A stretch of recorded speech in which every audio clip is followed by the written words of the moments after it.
An Indigenous Peoples History of the United States by Roxanne Dunbar-Ortiz. Let me start with a quick mental exercise.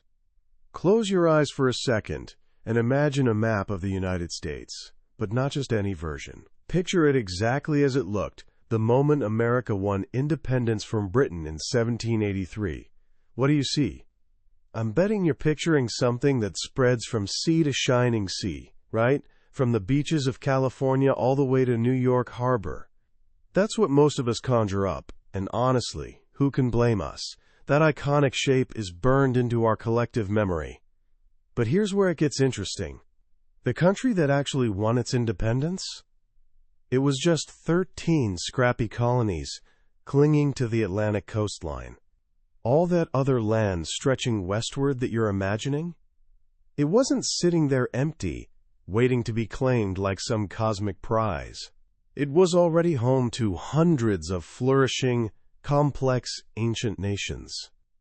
The fact that we automatically picture the finished product, this massive coast-to-coast nation, tells us something fascinating about the story we've absorbed without even realizing it. It's the manifest destiny narrative, this idea that America was destined to span the continent, as natural and unstoppable as the tide.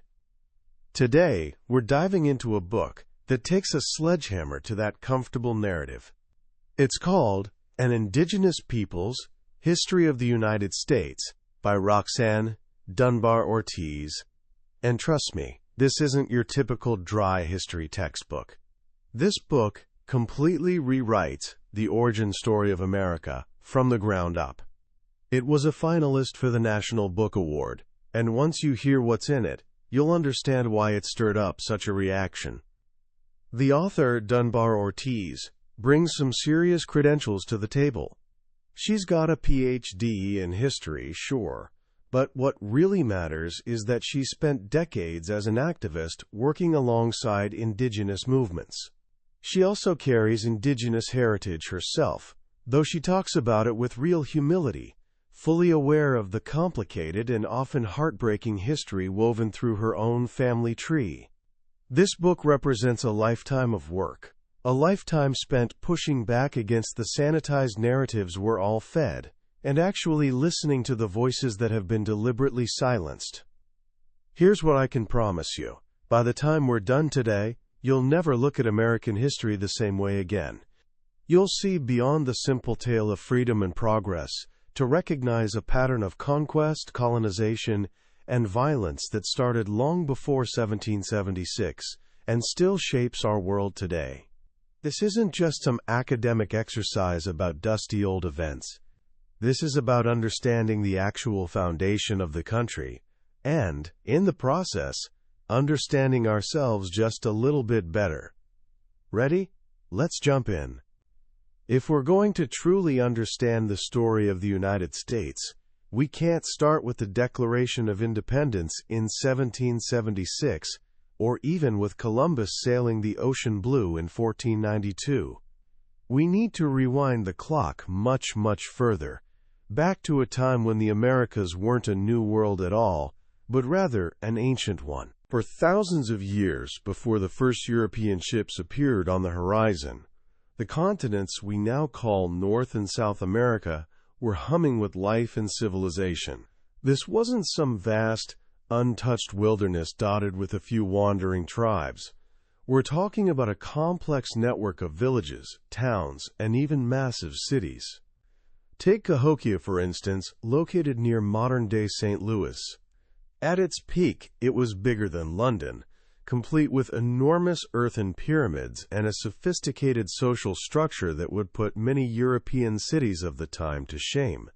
From the intricate irrigation systems built by the Hohokam people in the desert Southwest, which were genuine engineering marvels, to the Democratic Confederation of the Haudenosaunee, or Iroquois in the Northeast, whose constitution would later influence none other than Benjamin Franklin, this land was already home to tens of millions of people. The foundation of these civilizations was built on something sacred, corn. The domestication of corn in central Mexico, about 10,000 years ago, was a revolutionary agricultural achievement